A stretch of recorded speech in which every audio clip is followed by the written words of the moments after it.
Bienvenue dans Voix de comptable, le podcast qui t'aide à trouver ta voie. Je suis Julie Lagneau, experte comptable mémorialiste en quête de sens et j'accompagne les étudiants de la filière expertise comptable à prendre leur envol. Je parcours la France à la recherche d'anciens étudiants en comptabilité et nous retraçons ensemble leurs doutes, leurs échecs, leurs expériences et bien sûr leurs réussites. Aujourd'hui, ils sont experts comptables, commissaires aux comptes, DAF ou encore contrôleurs de gestion, parfois même professeurs ou entrepreneurs. À travers ces parcours inspirants, j'espère te montrer que non, en compta, il n'y a pas qu'une seule voie. Bonne écoute!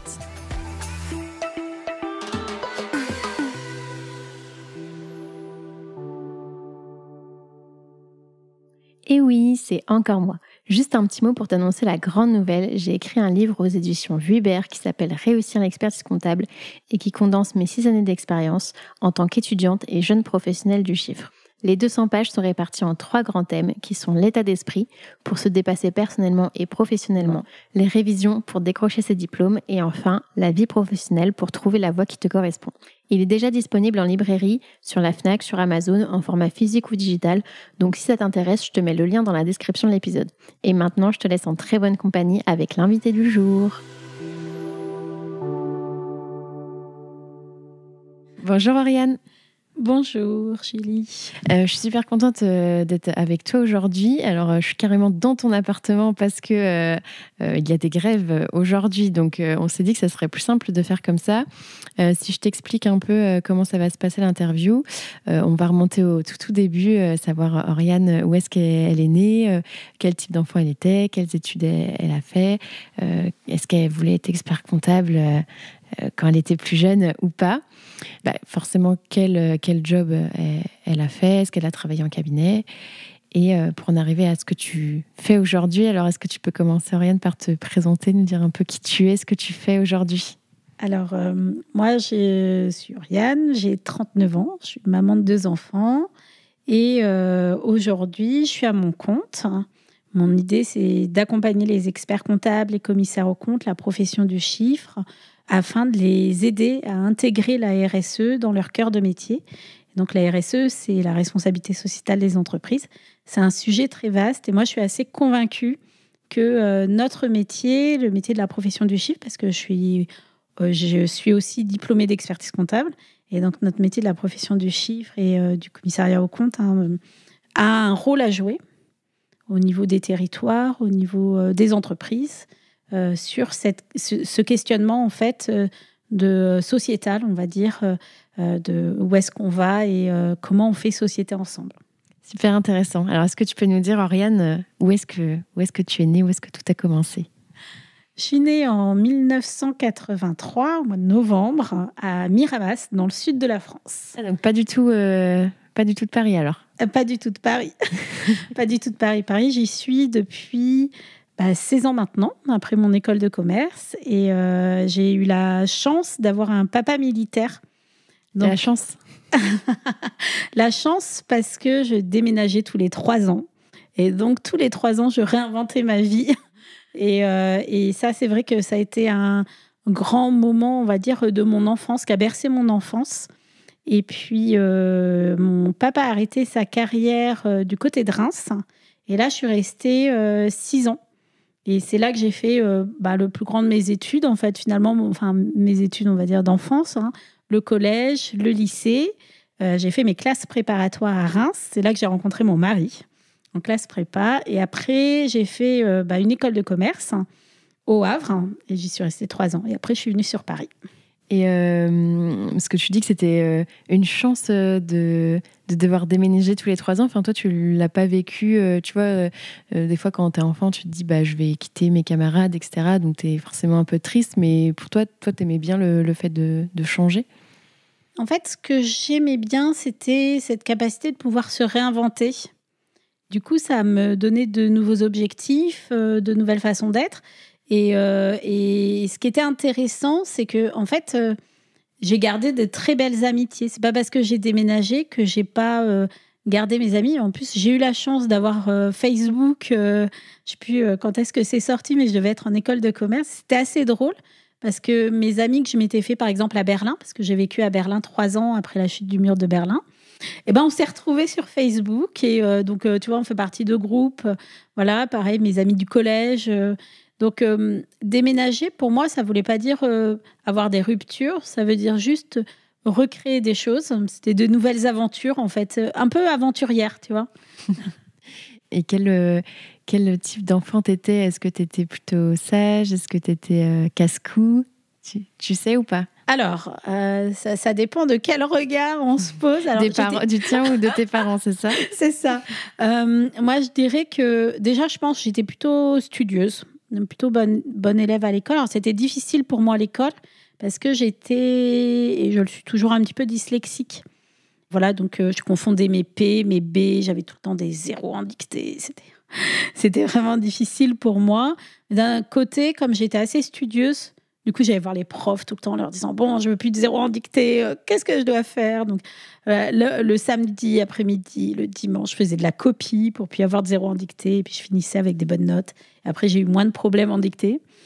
Qu'est-ce que j'ai eu? Après, mes parents, je pense que j'étais enfant et je le suis toujours, une petite boule d'énergie. J'aime bien dire ça. Et du coup, c'était peut-être parfois un peu difficile pour mes parents de devoir canaliser un peu cette énergie.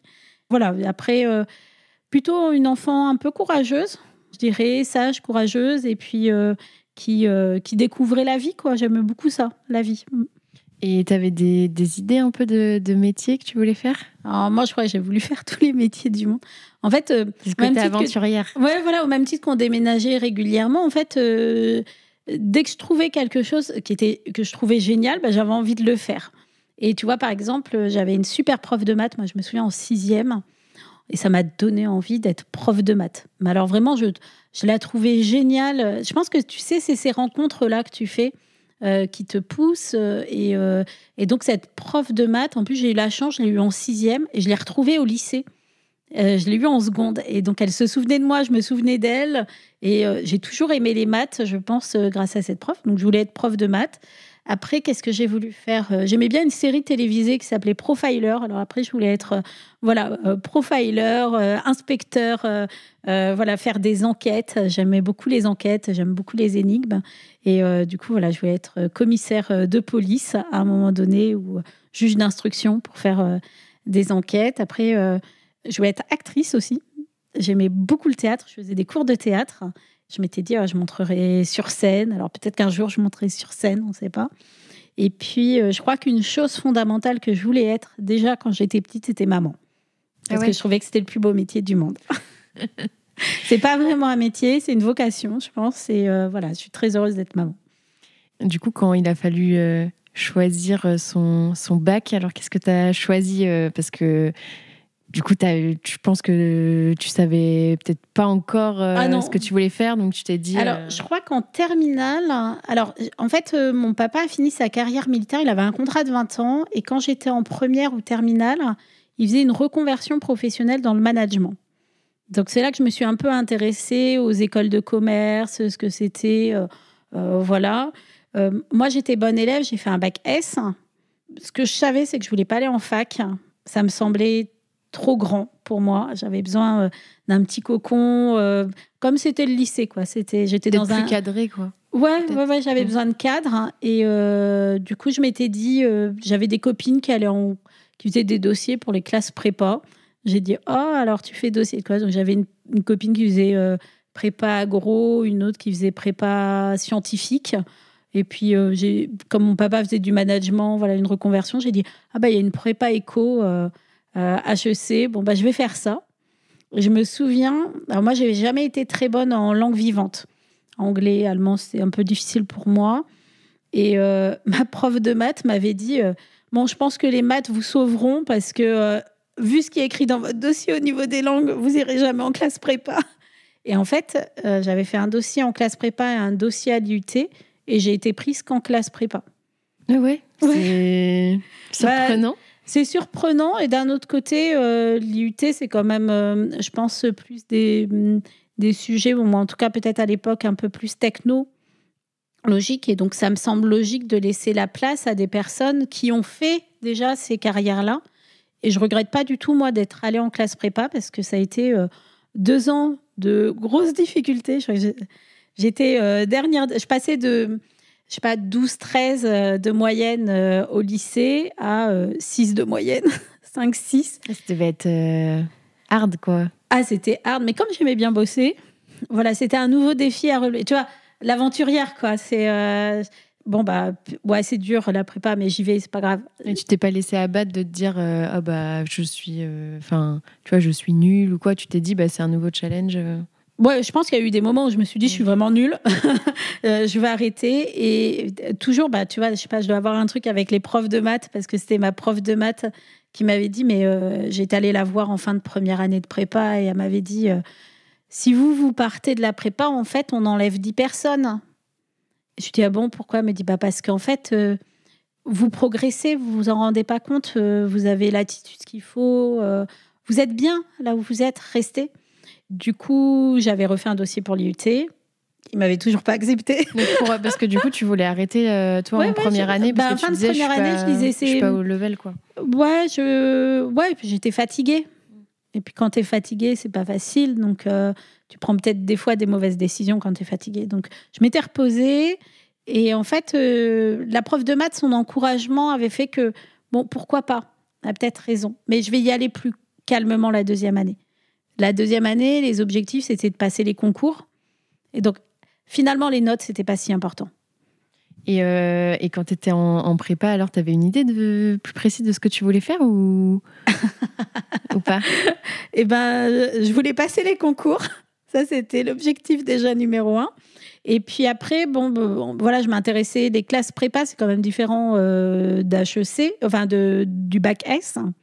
Et donc, les classes prépa HEC, tu vois plein de nouveaux cours aussi. Et donc, notamment l'économie, un petit peu. On faisait de l'histoire-géographie. C'est vrai que c'est tout nouveau pour quand tu viens d'un bac S. C'est ça. Tu connais pas du tout. Non. Et ça me plaisait bien. Et puis après, je m'étais dit, bon, qu'est-ce qu'on fait dans une classe prépa? On fait du marketing. Enfin, une école de commerce, c'est le marketing, c'est le commerce. Voilà, je vais faire ça. Et puis, ça brille le luxe. Je vais faire du marketing du luxe. Voilà. Et donc, j'ai passé mes concours d'école de commerce en disant, je vais faire du marketing du luxe. Voilà. Et comment tu as fait pour choisir parce que tu pouvais aller dans plusieurs écoles de commerce, non, après la prépa, je pense. En fait, tu passes des concours après la classe prépa. Et donc, tu choisis déjà les concours. Tu veux, alors, je ne sais plus les noms des concours, j'ai oublié. Mais moi, j'avais 17 écoles à l'écrit. Et donc, c'était énorme. Et tu les as... Enfin, t'as pas sélectionné, genre, t'as tout fait? Je suis allée dans 15 écoles. C'était mes vacances. C'est énorme. Ah ouais, mes parents ont été super cool parce qu'en fait, ils m'ont tout organisé pour que j'aille rencontrer, faire quasiment tous les entretiens. Alors, je sais pas s'ils avaient peur que j'ai pas d'école ou si au contraire, c'était une façon de me féliciter parce que les 2 ans de prépa avaient été difficiles. Je pense que c'était plus une façon de me féliciter. Et donc, c'était la première fois que je prenais mon sac à dos et que je faisais le tour de la France. Donc, en 3 semaines, 1 mois. Du coup, j'ai commencé à Troyes et puis j'ai fini au Havre. Et en fait, l'école du Havre m'a tellement plu que j'ai dit, je vais au Havre. Et c'était assez drôle parce que à cette époque-là, j'avais rencontré mon mari, qui est mon mari aujourd'hui. Et donc, on s'était dit, on met toutes nos chances dans nos études.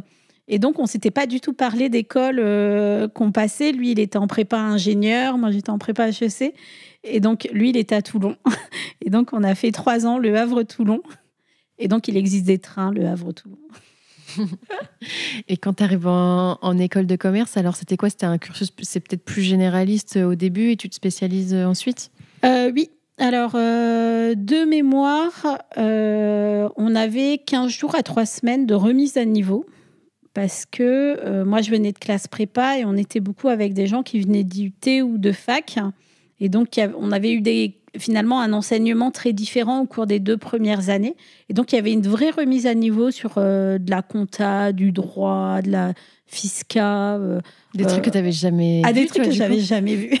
Des trucs que j'avais jamais vus. Même le marketing, il y avait un séminaire de vente. C'était génial.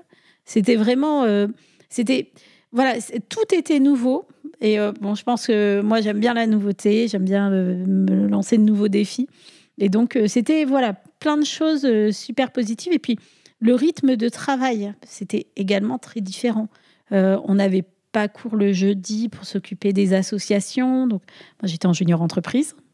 J'étais aussi au bureau des arts parce que je faisais du théâtre. Voilà. Il y avait... voilà, c'était génial, en fait. J'avais pas d'autres mots à dire. J'ai vraiment passé 3 super années. J'ai rencontré des gens super. Je suis toujours très attachée à mon école de commerce, le M Normandie, puisque je fais partie des alumni. Ils ont un vrai virage, je trouve, extrêmement intéressant de voir... notamment, ils ont monté la direction de l'impact social et environnemental. Donc, j'ai participé, ils m'ont invitée en tant qu'ancienne de l'école à participer un peu à cette construction et de voir comment ils prenaient ça. Donc, voilà, je trouve que c'est top. Tu vois, c'est ce que je te dis. C'est finalement ce que j'aime dans la vie. C'est pas grave, on peut changer. Et c'est ce qui s'est passé beaucoup de fois dans ma vie. C'est garder un fil conducteur, la relation. Finalement aussi, avec les individus, tu peux ne pas les avoir vus pendant 10 ans ou 15 ans, mais parce que tu as vécu un moment fort avec eux, à un moment donné, que tu as partagé quelque chose de vrai, et bah, tu peux le garder toute ta vie, quoi. Et moi, c'est un peu ce que je ressens dans mon école. Il y a des choses sur lesquelles je n'étais pas d'accord, puis il y avait des choses sur lesquelles j'étais extrêmement d'accord. Et le fait, en tant qu'ancienne, de revenir... d'être là pour les jeunes aussi qui arrivent dans l'école, de faire, tu vois, les alumni, les recrutements, voilà, je trouve que c'est rendre ce qu'on t'a aussi donné à un moment donné. Mais ça, c'est chouette. À quel moment tu te dis alors je vais faire de la compta, de la gestion? Est-ce que tu voulais toujours faire du marketing? Peut-être que quand tu découvres peut-être les matières de droit, etc., ça te parle? Alors, quand j'étais en école, toutes les matières que je découvrais, je trouvais ça génial. Alors, c'était un vrai problème. C'était un vrai problème. C'est que, du coup, très vite, j'ai compris que le marketing, c'était bullshit. Ah ouais? Ouais, parce que j'ai eu un prof qui m'a dit, et d'ailleurs, je l'ai rencontré récemment, je lui ai dit, je crois que grâce à vous, je suis définitivement d'accord que je ne ferai pas de marketing. Et quand j'en fais, parce qu'aujourd'hui, il faut en faire du marketing, j'essaie de le faire de la façon la plus responsable possible. Et il m'avait dit, en cours, il faut créer le besoin dans la tête des gens. Et ça, c'est quelque chose qui, fondamentalement, n'est pas aligné avec ma façon de voir le monde. C'est qu'un besoin, ça ne se crée pas, ça existe. Et en fait, il faut juste aider les gens à découvrir ce dont ils ont besoin. Voilà. Et donc ça, c'est totalement différent. Et donc ça m'avait révoltée. Je me souviens en cours, j'avais lancé un débat. Donc le marketing, c'était plus pour moi dès les 6 premiers mois d'école. Et donc là, je me disais, qu'est-ce que je veux faire? Alors j'ai eu la chance, moi, à l'EM Normandie, quand j'y étais, il y avait un partenariat avec HEC. Donc on était dans des cursus HEC entrepreneurs. Et donc, on était 6 à 8 semaines en cours. Et après, on avait 5 ou 6 semaines de mission pour une entreprise. Et ça, c'était génial parce qu'en fait, l'entreprise, elle arrivait avec un problème, que ce soit un problème marketing, un problème RH, organisationnel, même comptable.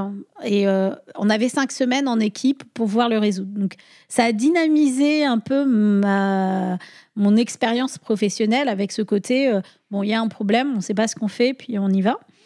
Et avec de beaux projets, tu fais de belles rencontres. Voilà, ça, c'était top. Et donc, le fait d'avoir fait ça, je voyais tout le champ des possibles.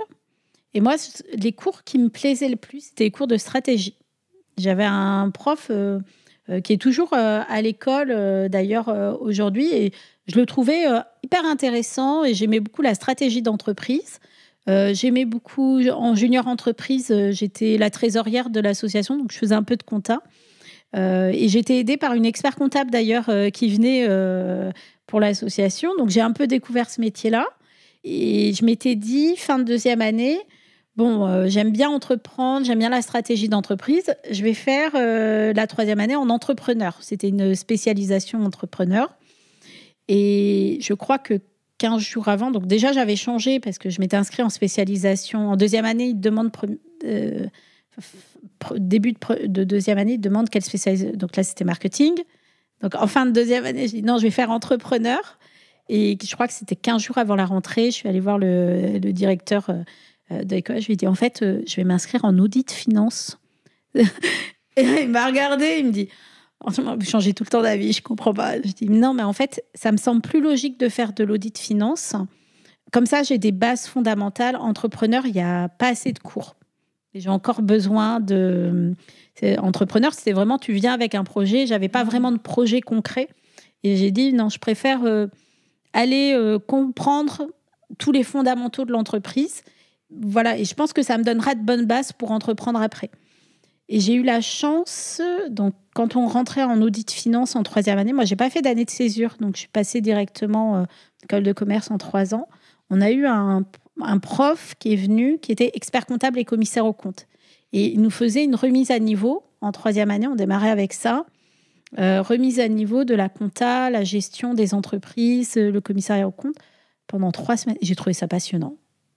Ouais, et c'est alors comme ça, c'est super éloigné de... Enfin, tu vois, marketing, entrepreneur, enfin, c'est pas du tout le même. Ouais, même mais sujet, je pense qu'en fait, moi, c'est les gens que je trouve passionnants, je sais pas. Mais voilà, en tout cas, la façon dont il l'expliquait, en fait, je trouvais ça facile. Et je m'étais dit, je vais y aller. Après, on a vu la finance, on a fait des concours en bourse, enfin voilà, des trucs passionnants, passionnants. Et tu vois, en fait, la vie est faite de rencontres. Parce que je m'étais dit, avec tout ça, est-ce que je vais en banque d'affaires ? Mon père voulait que j'aille en banque d'affaires. Moi, la banque, c'était pas trop ce qui me plaisait. Les cabinets, finalement, je connaissais que cet expert comptable-là qui était venu nous enseigner, mais je savais pas vraiment ce que c'était le métier, en fait. Et il se trouve qu'il y avait beaucoup de forums entreprises qui étaient organisés, où il y avait pas mal d'entreprises qui venaient. Et il y a eu un associé du premier cabinet où j'étais qui est venu faire passer des entretiens à l'école. Moi, j'avais rendez-vous le soir à 17h. Et il m'a envoyé un message en disant non, j'ai une urgence, je dois repartir sur Paris à 13h. Et donc, à midi, je me suis pointée devant sa porte. Et j'ai dit, bon, je suis désolée, je sais qu'on n'a pas le temps de se voir, mais je vous passe mon CV. Ça me ferait vraiment plaisir de vous rencontrer. Voilà, si vous êtes OK avec ça, on peut se voir sur Paris, je peux me déplacer. Il m'a dit d'accord. Et en fait, je l'ai rencontré. Ça lui a plu. En fait, il m'a dit que ça lui avait plu, cette démarche d'être allé le voir, d'avoir osé. Et puis après, j'ai été sur Paris. J'ai passé un autre entretien avec un autre associé. Ils m'ont pris. Et j'ai passé les 6 premières années de ma vie professionnelle dans ce cabinet. Et à ce moment-là, tu n'avais pas fait de stage ? Non. Ah non. C'était mon stage, en fait. En fait, okay, je postulais pour mon stage de fin d'études et après, ils ont continué. On a continué ensemble pendant 6 ans. Quoi. Et alors, quand tu découvres le cabinet, est-ce que ça correspondait à l'idée que tu t'en faisais ou... C'était un cabinet d'audit et de conseil. Il y avait peu d'activités d'expertise comptable. C'était beaucoup de commissariat aux comptes, de missions d'évaluation, des missions d'accompagnement au système d'information. Il y avait une dizaine d'associés, plus de 50 collaborateurs. C'était un cabinet en forte croissance. Et moi, je suis arrivée, l'audit, mais j'étais hyper stressée parce qu'en fait, je crois que je comprenais plus débit, crédit. Voilà. Et en fait, à un moment donné, je me suis dit, bon, allez, l'associé qui m'avait reçu me dit, en fait, tu bosses bien, détends-toi, tout va bien. À partir du moment où je me suis détendue, c'était génial. J'ai eu une expérience professionnelle dans ce cabinet très, très intense parce que je faisais pas mal de déplacements. Et puis surtout, je faisais un tiers de mon temps en commissariat aux comptes, vraiment audit légal. Et puis après, je faisais un tiers de mon temps en audit contractuel, mission un peu spéciale de transaction services. Et puis, j'ai fait un tiers de mon temps en système d'information. Et donc, finalement, j'ai tout le temps fait des missions très, très différentes qui nécessitaient de se réadapter en permanence. Voilà. Et ça, c'était génial parce que ça nourrissait ma soif et mon envie d'apprendre. C'est un peu toujours ce côté aventurier. Et c'était drôle parce qu'il y avait des missions... je me souviens d'une mission où on devait partir... la mission était tout en anglais. Et moi, je t'ai dit tout à l'heure... Les langues, c'est pas mon fort. Donc, ils étaient là, bon, qui est-ce qui veut y aller? Et la mission avait l'air intéressante. C'était sur la refonte du contrôle interne suite à la fusion de deux boîtes. Et j'ai dit, bon, bah, j'y vais. Et donc, c'est comme ça que je me suis retrouvée à partir en Pologne, en Turquie, en Hongrie, voilà, sur un dossier où, bon, je parlais pas très bien anglais, mais juste le fait d'y aller, j'étais assez fière de moi, quoi. Et quand tu disais les un tiers, c'est à peu près ce que tu as fait pendant les 6 ans Oui. ou En fait, un tiers, c'est quand je fais le bilan des 6 ans que j'ai passé dans ce cabinet. Finalement, c'était un peu ça. Donc, au début, j'ai fait pas mal d'audits, de commissariat aux comptes. Après, j'ai été pendant 1 an chez un client, une grosse boîte du CAC 40, où là, je m'occupais des systèmes d'information. En fait, c'est dans le cadre de la loi Sarbanes-Oxley. Il y avait une refonte voilà, des systèmes de contrôle. Et nous, on revenait pour réharmoniser les contrôles qui étaient faits. C'était le contrôle du contrôle. Donc voilà, c'était intéressant. Et donc j'étais avec les opérationnels, des gens qui bossent sur des systèmes d'information, mais vérifier que y ait bien une gestion des mots de passe, qu'ils fassent bien des tests avant de faire le déploiement et qu'il y ait des bonnes procédures de sauvegarde sur différentes applications de l'organisation. Et à quel moment, du coup, tu te lances un peu dans vraiment l'expertise comptable? Est-ce que c'était directement après ton école de commerce ou tu as peut-être passé 1 ou 2 matières qui te restaient pour, on va dire, avoir le DSCG? Ou est-ce que c'est venu plus tard? En fait, donc j'ai fait mon stage pendant 6 mois. Et quand je suis arrivée dans ce premier cabinet, il y avait des gens qui étaient en master CCA, il y en avait qui étaient en alternance en DSCG, et ils passaient ces diplômes-là. Donc à l'époque, c'était DECF, DESCF, puis après c'est devenu DSCG et DCG.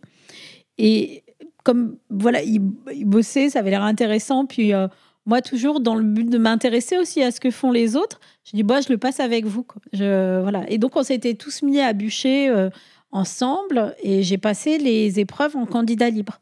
Et après, j'ai compris que quand tu passes ton... Puis après, j'étais dans un cabinet où il y avait quand même beaucoup d'experts comptables et commissaires aux comptes. Donc, il y avait une logique, tu vois, d'entraînement, de dire, faut passer les diplômes, quoi. Donc, je me suis pas vraiment posé la question, est-ce que j'en ai besoin, est-ce que j'en ai pas besoin? Je me suis dit, c'est normal de le passer puisque je travaille dans ce cabinet. Et donc, j'ai passé mon DESCF que j'ai eu tout de suite. L'année d'après, donc ça, c'était en 2006. En 2007, j'ai passé le DESCF. Il me manquait une épreuve, mais je pouvais m'inscrire au stage. Comme c'est toujours le cas actuellement, oui. On peut s'inscrire. Donc, c'est si on a 4 épreuves à plus de 10, je crois. C'est ça. On peut s'inscrire en stage, mais il faudra avoir validé son DSCG avant la fin de la deuxième année. Ouais. C'est ça, exactement. Et donc là, à ce moment-là, si tu veux, moi j'ai dit, je m'inscris. Donc en 2008, je me suis inscrite en stage d'expertise comptable. 2008, j'ai fini mon... Du coup, c'était plein dans la réforme, donc j'ai repassé 2 épreuves du DSCG et que j'ai eu. Donc voilà, et après, j'ai continué mon stage. Et j'ai fini mon stage en 2011. Alors, 2011, c'est l'année où je me suis mariée. Donc, je me suis mariée en septembre et j'ai passé les épreuves en novembre. J'ai passé que les épreuves écrites et j'ai dit le mémoire, je le passerai après. Et j'arrivais pas à écrire mon mémoire parce que, tu vois, tu te maries. Moi, ça faisait déjà 9 ans que j'étais avec mon mari. Et donc, j'avais plutôt envie d'un bébé. Et donc, c'était un peu difficile de se mettre à écrire un mémoire tout en pensant à un bébé. Donc, j'ai dit, allez, je fais mon bébé. Après, je fais mon mémoire. Et puis, tout ira bien. Sauf que Clémentine est née en 2013. J'ai soutenu en mai 2014. Et là, ils m'ont recalé. Ils m'ont dit, le mémoire n'est pas suffisant. Je suis sortie, c'était déprimant. Vraiment, c'était déprimant. J'ai dit, j'y vais pas, j'y retournerai pas. Et mon mari m'a soutenue en disant, si, tu vas y aller. Quand j'ai vu les résultats, il me demandait de réécrire un mémoire, de redéposer une notice. Donc, du coup, j'étais retombée dans un process, voilà. Et puis après, j'ai soutenu en novembre 2015, du coup, une deuxième version de mémoire que j'ai eue. Et donc, j'ai été diplômée janvier 2016. Et le premier mémoire, du coup, c'était quoi le thème et comment tu l'avais trouvé? En fait, moi, je faisais beaucoup... alors, c'était assez drôle, hein, mais je faisais des audits d'acquisition dans le cadre de une boîte qui cherche à racheter une autre boîte ou un fonds d'investissement. Et à côté de ça, dans les missions que j'avais, je faisais des évaluations de préjudice liées à des opérations d'acquisition. Donc, c'était un peu de l'expertise judiciaire ou... Ouais, de l'expertise indépendante. Mais c'était de l'évaluation, en fait. Hein. Donc, on essaie de trouver des règles d'évaluation ou des évaluations ou liées à des compléments de prix, ce genre de choses. Donc, finalement, je voyais les deux casquettes de comment ça se passe quand on veut acquérir une boîte et comment ça se passe quand tu as fait l'acquisition mais que ça ne va pas. Et moi, je m'étais dit, en fait, il y a un sujet qui est central dont on ne parle pas, en fait, quand on fait les audits d'acquisition. C'est le rôle des hommes et des femmes clés et l'anticipation de l'intégration. Et donc, j'ai fait mon mémoire là-dessus en disant comment limiter les difficultés post-acquisition.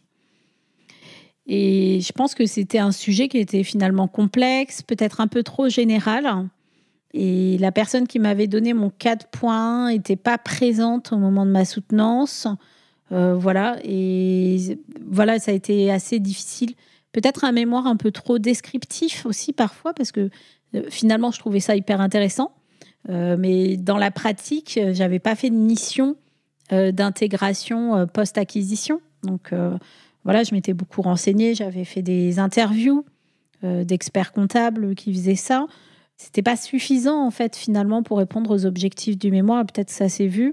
La maturité aussi. Je pense que je passerai aujourd'hui mon diplôme. Ce serait totalement différent de quand je l'ai passé, quand j'avais une 30aine d'années, tu vois. Et donc, le deuxième mémoire, j'ai gardé à peu près le même sujet, mais avec un vrai cas pratique, puisqu'à ce moment-là, j'étais dans une boîte. Et donc, j'ai réorienté le sujet pour montrer, en fait, la nécessité de bien construire des tableaux de bord, réussir à intégrer, finalement, les sociétés, puisque j'étais dans le cadre d'un entrepreneur qui avait racheté plein de boîtes dans différents pays et qui essayait de monter des tableaux de bord dans le but de revendre son groupe à l'issue, quoi. Et finalement, du coup, ça s'est bien passé. Voilà, ça s'est bien passé. J'ai une note qui donne le mémoire, donc ça, c'est bon. Et donc, qui donne le diplôme. Et c'était parfait. Et moi, ça m'allait bien. En même temps, j'étais enceinte de mon deuxième enfant. Donc j'ai eu un gros soulagement de savoir que j'étais diplômée. Et la question s'est posée oui, mais qu'est-ce que tu veux faire avec ce diplôme? Et en fait, j'y avais jamais réfléchi. Je passais le diplôme. Tu t'étais lancée dans le truc. Ouais, je pense que c'était un peu ça. Je m'étais je m'étais pas dit. Alors si, il y avait peut-être un sujet qui était en ayant ce diplôme, je pourrais entreprendre. Et du coup, ça me reprojetait à finalement mes années d'école où j'avais envie d'entreprendre. Et donc, une fois que j'ai eu mon diplôme, moi, j'étais dans un autre cabinet. Et du coup, c'était quoi la perspective dans ce cabinet? Ça ne pouvait pas être une perspective d'association. C'était compliqué. Et donc, à un moment donné, j'ai dit stop. Et puis, je ne me voyais pas retourner dans d'autres cabinets. C'était possible, hein. Je pense que les cabinets ont un vrai enjeu d'intégrer tous ces jeunes qui ont des diplômes aujourd'hui et de les intégrer dans des vraies perspectives d'association. Mais moi, je ne me voyais pas, c'était trop compliqué. Et puis, j'étais dans une phase vraiment de questionnement, puisque j'avais eu mes enfants. Donc, à cette époque-là, Alexandrine, elle était petite, elle avait 1 an à peine. Clémentine, elle en avait 4. Et je me suis dit, qu'est-ce que je fais? De quoi j'ai besoin? Qu'est-ce que c'est qu'entreprendre? Et là, j'ai repensé à la première semaine de développement durable que j'avais montée à l'école. C'était en 2004. J'étais avec des super copines et on avait parlé de développement durable. Et je m'étais toujours dit, c'est un vrai sujet et on ne le traite pas suffisamment. À l'école, on était allé voir l'ADEME à Rouen. Donc moi, j'étais au Havre. On avait réussi à aller chercher des journalistes qui pouvaient nous parler du sujet. Enfin, tu vois, 2002, c'est Johannesburg. C'est Jacques Chirac qui dit « Notre maison brûle et nous regardons ailleurs ». Moi, j'étais en 2004, 2005, donc quelques années plus tard. On avait monté un amphi avec un journaliste qui connaissait très bien le sujet. J'avais 3 personnes dans l'amphi. Le sujet, c'était pas du tout le sujet dans les écoles de commerce, mais bon, voilà. Il y a 20 ans, quoi. C'était il y a 20 ans, t'as raison, c'était il y a 20 ans. Et du coup, en 2018, fin 2017, fin 2017, début 2018, je me dis, qu'est-ce que je fais ?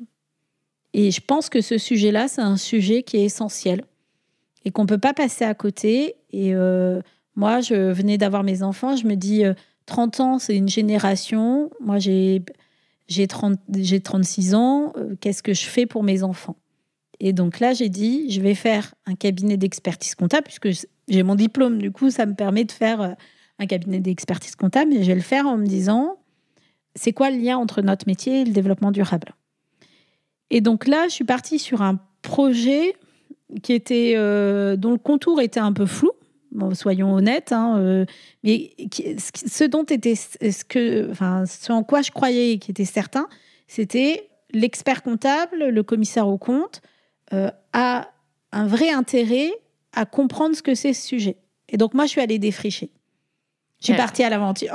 Et alors, tu as échangé peut-être avec des experts comptables, des commissaires aux comptes, tu leur as parlé un peu de... Ah, je me suis pris une claque. Je me suis pris une claque parce qu'en fait, faut que t'imagines, on est en 2018, c'est pas du tout le sujet dans la profession. Et donc, quand je disais non, mais moi, je veux parler de développement durable, donc je suis allée au club développement durable, on était 10 experts comptables, ça se tire un peu dans les pattes, parce que ça faisait déjà... Les experts comptables qui y étaient, ça faisait déjà 10 ans qu'ils parlaient de développement durable, de RSE. Ils avaient développé des méthodes de comptabilité extra-financière.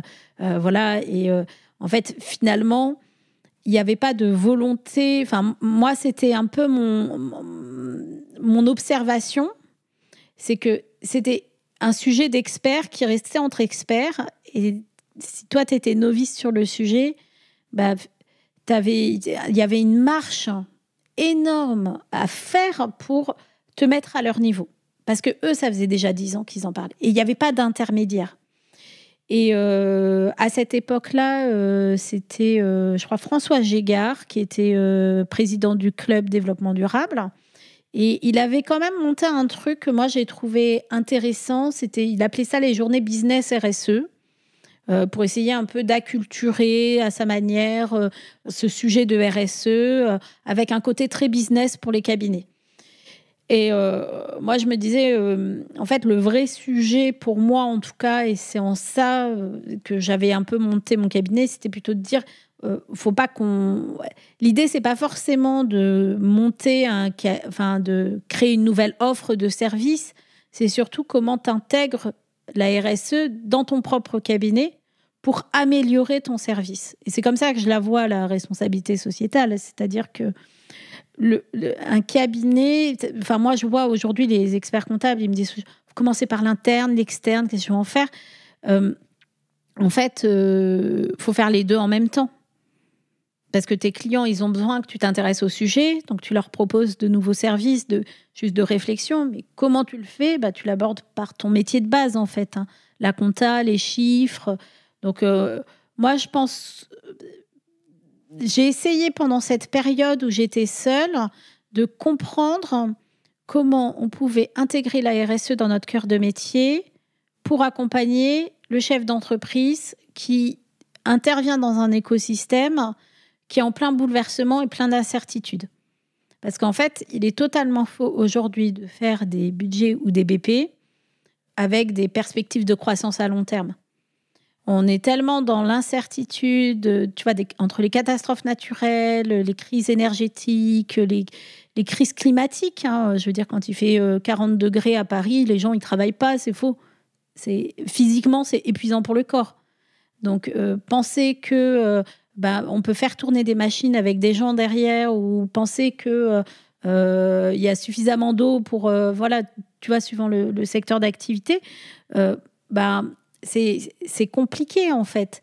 Et donc, comment tu arrives dans notre métier à continuer d'accompagner ton client en toute connaissance de cause, en l'aidant quand même à développer son business ou fermer son business, parce que ça peut être aussi la question, si le business il n'est pas durable, c'est le modèle d'affaires de l'entreprise, elle n'est pas durable à moyen long terme, comment tu accompagnes ton client dans la fin de vie de son entreprise pour qu'il redémarre un nouveau sujet, une nouvelle façon de fonctionner sur son métier. Et donc, c'est ce sujet-là qui, moi, m'a beaucoup questionné. Et c'est dans cette place-là que je trouve qu'a un vrai rôle à jouer l'expert comptable ou le commissaire aux comptes. Maintenant, comment on fait ? Eh bien ça, je ne sais pas. Je n'ai pas toutes les clés parce qu'il y a plein de sujets. Ça nécessite d'apprendre plein de nouvelles choses. C'est pour ça que dès 2019, avec les personnes que j'ai rencontrées, on a monté une formation à l'ENOS pour questionner, montrer un peu la généralité, le champ des possibles dans notre métier. C'est vrai que moi, je suis assez contente parce que cette formation, au début, il y avait 3 personnes. L'année dernière, on était 20. Donc, je vois qu'il y a une vraie évolution sur ce sujet dans la profession. Et je me dis, j'ai fait ma petite part du colibri, tu vois. C'est ça qui est important. Alors, le colibri, je ne sais pas, tu sais ce que c'est ? Oui, je connais l'histoire, mais peut-être que tu peux la raconter s'il y a des personnes qui ne connaissent pas. Alors, le colibri, c'est une histoire racontée par Pierre Rabhi qui explique que la forêt, elle brûle et donc tous les animaux de la forêt sont en train de s'enfuir, sauf le colibri qui va à la rivière et qui prend des petites gouttes et qui essaye d'éteindre le feu. Et moi, j'ai souvent tendance à dire, il y a d'autres animaux qui vont voir le colibri, qu'est-ce que tu fais ? Pourquoi tu le fais ? Donc, il dit, je fais ma part. Et moi, j'ai envie de dire que le fait de voir le colibri faire sa part, ça donne envie aux autres animaux aussi de faire leur part et d'aller éteindre ce feu de la forêt. Voilà. Et j'aime beaucoup cette histoire. Et mon premier cabinet, du coup, je l'avais monté vraiment avec ce logo de colibri parce que je trouvais que c'était une belle histoire. Moi, c'est un peu ça, si tu veux. J'ai défriché, je dirais, en 2018, cette question de la place de l'expert comptable ou du commissaire aux comptes vis-à-vis de la responsabilité sociétale. Et donc toi, comment tu as fait alors quand tu as monté ton cabinet ? Est-ce que tu n'avais pas peur d'entreprendre ? Du coup, de ce que je comprends, tu étais toute seule. Comment tu fais pour trouver un nom, pour trouver des logiciels, pour trouver des clients ? Alors, je ne sais pas si tu avais des clients peut-être plus... si tu étais déjà tournée vers la RSE, peut-être des assos, ce genre de choses ou... Alors, je dirais que le premier sujet, c'était que je me lançais sur un métier que je ne connaissais pas, enfin sur 2 métiers que je ne connaissais pas. Le métier de l'expert comptable, parce que moi, je viens du monde de l'audit et du conseil. Donc, tu n'avais pas du tout fait d'expertise comptable ? J'avais pas du tout fait... Les seules écritures que j'avais passées, c'était dans ma junior entreprise en tant que trésorière, tu vois. Donc, autant te dire pas grand-chose. Par contre, j'avais quand même une culture des comptes, enfin, voilà. Et puis, moi, j'ai un principe de vie, c'est quand tu te lances dans un nouveau projet et que tu sais pas comment ça fonctionne, tu vas voir les autres, tu leur demandes ce qu'ils font. Donc, j'étais allée au CJEC de Paris, j'ai rencontré plein de jeunes, des experts comptables, super. C'était vraiment pour moi un soulagement, tu vois. On dit, on n'entreprend pas seul, en fait. On est peut-être seul dans son entreprise, mais généralement, on n'est jamais seul à entreprendre. En tout cas, moi, c'est vraiment ce que j'apprends, de ne pas être seul derrière son tableau Excel, ce qui peut arriver quand tu es collaborateur en cabinet, mais c'est vraiment de se dire, créer une dynamique autour de moi, et je vais chercher, et je donne, et je reçois en permanence des uns et des autres. Et donc, du coup, j'ai questionné, c'est quoi les outils ? Je suis allée au congrès, c'était la première fois de ma vie que j'allais au congrès de l'ordre des experts comptables, et je ne comprends pas pourquoi, en 15 ans de cabinet, j'ai jamais été dans un congrès de l'ordre des experts comptables. C'est génial, on apprend énormément du métier, de plein de choses, on voit plein d'éditeurs, on sort de notre zone de confort, en fait, en allant dans ces événements-là, parce qu'en fait, on s'ouvre un champ des possibles. Et je trouve que les collaborateurs devraient beaucoup plus aller, alors pas tous forcément, mais en tout cas, à un moment donné, c'est bien d'envoyer aussi les managers de cabinet pour ouvrir, en fait, finalement, s'ouvrir aux nouveautés de la profession, parce qu'il y a beaucoup de choses. Donc, oui, j'ai choisi un logiciel comptable. Là, j'ai demandé à mes collègues comment vous faites. Donc, je me suis fait former au logiciel comptable. C'était génial. Je trouve que les logiciels comptables... j'avais bossé dans les systèmes d'information. Donc, forcément, il y a des choses. Puis mon mari, il est ingénieur informatique, donc je dirais j'ai une bonne culture des systèmes d'information. Et puis en plus, quand tu fais de la RSE, c'est hyper important d'avoir une culture des flux, en fait. Donc, tout de suite, je me suis adaptée aux outils. J'ai réfléchi. Je voulais un cabinet digitalisé, mais avec beaucoup d'humains. Donc, c'était plutôt la question de l'offre de service, à qui elle s'adressait. Et moi, j'avais un positionnement très créateur d'entreprise. Et en fait, c'est là où mon positionnement était peut-être pas le bon. C'est que les créateurs d'entreprise, la RSE, en fait, leur premier sujet, c'est d'être viable. Et donc, le sujet de la RSE, soit ils montent un projet engagé, et du coup, finalement, on a le même discours. Et du coup, c'est facile parce qu'ils ont un partenaire qui les comprend sur ce qu'ils souhaitent faire en matière, je sais pas, d'économie circulaire, en matière de relations, de communauté, d'impact sur le territoire. Et on a une autre relation. Soit, en fait, ils viennent juste chercher un coup. Et dans ce cas-là, moi, je leur disais non. Je les renvoyais vers d'autres confrères ou consoeurs. Après, j'avais beaucoup, moi, ce que j'ai pas mal développé, c'est une mission de DAF externalisée, en fait. Parce que, de toute façon, c'était mon profil plutôt conseil. Donc, c'était pas tant tenir de la compta. Et d'ailleurs, quand j'ai commencé à avoir 5-6 dossiers de compta, je me sentais complètement sous l'eau. Alors, ça peut paraître incroyable parce que quand tu te dis, moi, je gère 20, 30, des fois 50 dossiers de compta, moi, ça ne me semblait pas. Donc, après, j'ai créé un partenariat avec une consoeur qui faisait la compta pour moi. Et moi, je m'occupais que de la relation avec le client. C'est-à-dire qu'elle me produisait les chiffres. Et après, j'allais voir le client et on échangeait. Et du coup, on dessinait son budget pour la fin de l'année. On faisait un atterrissage. Voilà, je faisais toute la partie un peu plus, ce que moi, j'appelle business partner, en fait. Voilà, donc c'était ça mon offre. J'avais des clients avec qui ça fonctionnait bien, puis d'autres, ça fonctionnait pas. Moi, j'avais pris pour principe de dire... voilà, on signe ensemble. Si au bout de 3 mois, on n'a pas réussi à se parler, faire du lien, aller voir un autre expert comptable. Donc, c'était un positionnement voilà, qui était OK avec ça. Je faisais pas mal de conseils. Puis surtout, à partir de 2019, j'ai développé la formation. Parce que c'est finalement que j'aime, c'est transmettre. Et donc, ça me semblait intéressant d'avoir un organisme de formation pour monter des formations sur la RSE. Dès que j'apprenais quelque chose, finalement, j'en faisais l'objet d'une formation. Et après, j'allais tester, voilà. Et donc, ça me permettait aussi d'avoir un niveau de veille toujours actif, la formation, puisqu'il faut mettre à jour régulièrement ces supports. Et puis, c'était une façon aussi, donc j'allais former en école. Donc, j'ai DSCG, Management et Contrôle de Gestion. Et ce que j'ai trouvé hyper intéressant dans ce programme de DSCG UE3, c'est qu'il y avait énormément de liens avec le management, la stratégie de l'entreprise et donc la RSE. Et donc, pour moi, c'était un premier pas de dire qu'en fait, notre profession, c'est comme ça que je me suis rendu compte, notre profession, elle est en capacité d'en parler puisqu'on a des jeunes qui font le DSCG, qui ont passé l'UE3. Et donc, dans l'UE3, peut-être c'est une petite partie, mais on te parle quand même de RSE. On te parle de parties prenantes, on te parle de stratégie d'entreprise. C'est ça la RSE. Et donc, du coup, j'étais surprise après quand j'interrogeais les étudiants que j'avais devant moi, de leur dire qu'est-ce que vous faites en cabinet ? Ça m'a permis aussi, tu vois, d'aller faire de l'enseignement sur ces matières-là, de rencontrer plein de jeunes qui étaient en cabinet. Et donc, je leur ai demandé, vous, en Bac+5, qu'est-ce que vous faites en cabinet ? Des fois, c'est décevant. C'est triste, moi, je trouve. C'est-à-dire que les gens, ils sont en Bac+5 et ils font encore de la saisie comptable.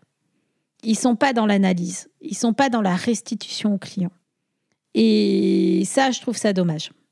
Parce qu'en fait, je crois fondamentalement que les jeunes en DSCG, ils ont une capacité à parler aux clients. Ils ont une capacité... Moi, j'ai fait une école de commerce. Je te dis, j'ai fait un parcours HEC entrepreneur où toutes les 6 semaines, on était face à des entreprises. Oui, ok, on est jeune, mais on va vous expliquer des choses. Peut-être qu'on n'a pas tout compris, mais ce qu'on va vous expliquer, ça vous est utile. Et je trouve que quelqu'un qui est en DSCG, S'il fait que de la saisie et qu'il ne parle pas aux clients, le cabinet, il perd de la valeur ajoutée. Parce que ce qu'il apprend, le jeune, dans ses études, soit la fiscale, sociale, il est tout à fait capable de le mettre en application. Moi, des fois, je disais, mais vous allez ressortir 3 dossiers que vous avez, vous regardez, vous analysez, et puis vous faites une petite note. Ah oui, mais c'est pas dans le programme du DSCG, je m'en fous. C'est pour vous. Vous allez apprendre plus vite. Et puis, il y en avait 2, 3 dans les étudiants qui étaient dans des cabinets un peu plus innovants et tout. Donc, à chaque fois, je lui disais, tiens, dis-moi ce que tu as fait dans ta semaine pour inspirer les autres aussi. Puis, il y en avait 1 ou 2 qui étaient en contrôle de gestion. Et donc, je leur disais, parle-nous, toi, ce que tu fais en contrôle de gestion, inspire-toi. Et donc, voilà. Donc, c'était comme ça que j'aimais faire mes cours, qu'il y ait du partage, qu'il y ait de l'échange entre les étudiants. Et c'était peut-être un peu moins technique, mais je me dis, ça leur donnait aussi un sens relationnel à notre métier.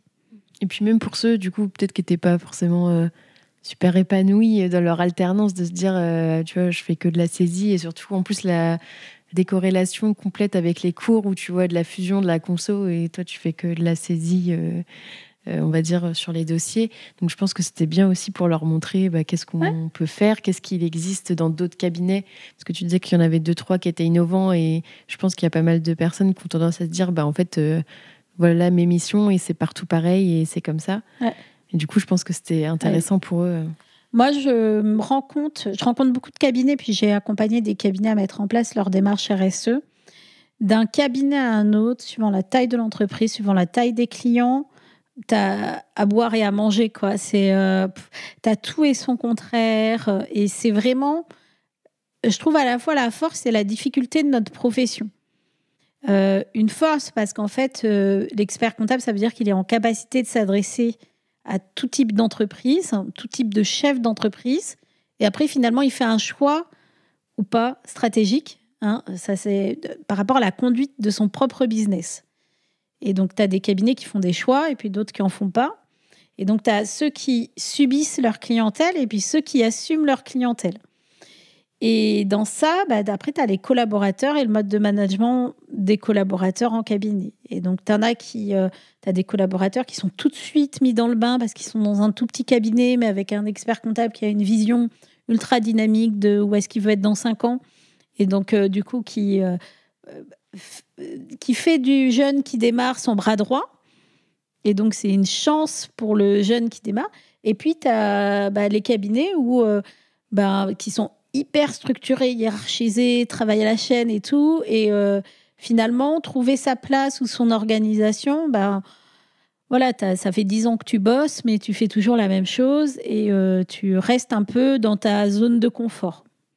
Et moi, je pense que tu l'as compris, la zone de confort, c'est pas quelque chose qui me plaît beaucoup. J'aime bien aller chercher de nouvelles zones, explorer, défricher. Et donc, c'est vrai que parfois, je suis un peu... mais c'est OK, en fait. C'est juste la façon d'entreprendre du dirigeant, du chef, de l'expert comptable, qui fait que finalement, le cabinet, il lui ressemble. Donc après, c'est plutôt... Toi qui démarres dans cette vie professionnelle, qu'est-ce que tu as envie de faire ?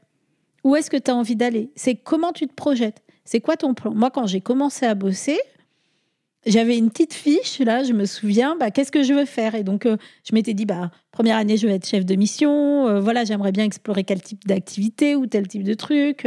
Voilà, en telle année, je me marierai. Est-ce que c'est... à 1 ou 2 ans près, mais c'était pas grave. Voilà, j'aurai des enfants. Voilà, où est-ce que je voudrais être dans 10 ans ? Je ne sais pas si je reprenais cette fiche, c'est exactement, tu vois, mais je m'étais dit, voilà, mon objectif, c'est d'avoir mon diplôme. Combien de temps, tu vois, se fixer et du coup se dire, tiens, j'aimerais bien explorer telle ou telle mission. Moi, j'ai tel truc qui me plaît. Et ce qui fait que j'ai pas eu un parcours standard. J'ai plutôt eu un parcours qui correspondait à ce que j'avais envie de faire. Et à partir d'un moment où on me dit... non, mais c'est comme ça, ou non, mais là, ça va pas être possible. Ah, j'ai tête quand on me dit ça va pas être possible, je dis ça. Et je dis, non, en fait, rien n'est impossible. Donc, moi, je vais faire. Donc, parfois, je partais un peu sur un coup de tête. Et mon premier cabinet, c'est aussi un peu comme ça. Je pense que Beaucoup de gens n'ont pas compris pourquoi j'étais partie, parce que je faisais plein de choses intéressantes, mais je trouvais que j'évoluais plus, en fait. Parce qu'un des associés avec qui je bossais est parti, qu'il y a une nouvelle équipe qui est arrivée, que l'équipe a été déjà installée, que je ne trouvais plus ma place, mon rôle, ma façon d'agir, en fait, finalement. Donc, j'ai dit, je pars, je vais voir autre chose. C'est OK. Et ça, c'est bien, parce qu'en fait, du coup, tu te crées ta propre dynamique. Et je pense que les jeunes, ils ont aussi besoin de ça un petit peu. Alors, il y a des fois, c'est difficile. Tu ne peux pas zapper toutes les 10 secondes parce qu'on a un métier d'apprentissage.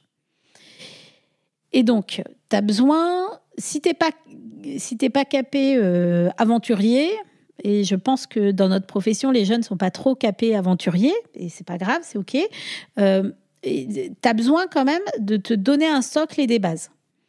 Et donc, dans notre métier, le socle et les bases, tu l'as, que ce soit en commissariat aux comptes ou en expertise comptable, parce que le dossier, tu le connais. Et donc, tu as besoin d'être 1 an, 2 ans, 3 ans sur le dossier, parce que ça va te donner des routines qui vont faire que, oui, mais ça, c'est facile, je fais comme l'année dernière. Moi, par exemple, le commissariat aux comptes, c'est quelque chose... Ce que j'aimais en commissariat aux comptes, c'était de m'occuper de la revue analytique. Parce que d'une année sur l'autre, c'est jamais pareil. Ou de faire des intérims.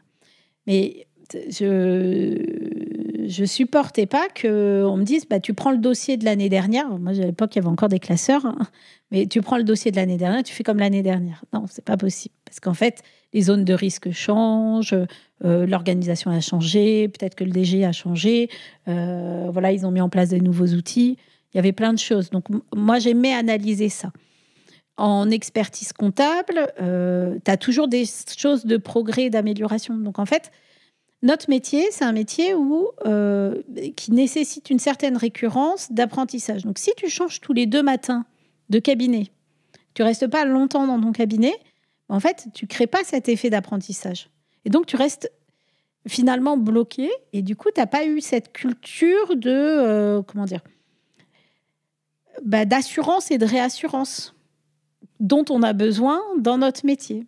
Et donc, moi, je conseille vraiment, en tout cas, de faire l'effort, tu vois, pour les jeunes, de se dire, je sais que ce cabinet, je me donne 3 ans ou je me donne 2 ans. Et au cours de ces 2 ans ou 3 ans, j'ai envie d'apprendre ça, j'ai envie d'apprendre ça, j'ai envie d'apprendre ça. Et plus tu es OK avec toi dans ton parcours professionnel, ce que tu as envie de faire, où est-ce que tu vas aller, c'est super. Parce qu'en fait, tu t'ennuies jamais. Et c'est ça qui est bien, je trouve, dans notre métier. La chance qu'on a dans notre métier, c'est que ce diplôme, il nous ouvre à beaucoup de choses. Il faut être très ouvert, je trouve, sur toutes les potentialités que tu peux avoir. Et puis, il faut se fixer des limites, parce qu'on pourrait bosser à l'infini et que l'infini existe dans la nature, mais n'existe pas dans ta propre vie. Et donc, il faut se fixer des limites après et bosser. Mais en tout cas, des limites que tu te fixes, c'est finalement ce que tu as envie de faire. Hop, hop, hop, tu croyais quand même pas qu'on allait s'arrêter là. Il semble que notre invité était un tout petit peu bavard. Alors, si tu veux connaître la suite de ces aventures, il faudra patienter jusqu'à la semaine prochaine. En attendant, tu peux m'aider à faire connaître le podcast en choisissant parmi ces 3 options. Le plus rapide d'abord, c'est de me donner 5 étoiles sur ton appli de podcast préféré. Le second, c'est de m'écrire un gentil commentaire pour m'encourager et faire plaisir à l'algorithme. Et bien sûr, tu peux aussi en parler autour de toi. Mais bon, le top du top, ce serait quand même de faire les 3. Pour découvrir le prochain épisode, je te donne rendez-vous dimanche prochain à 10h.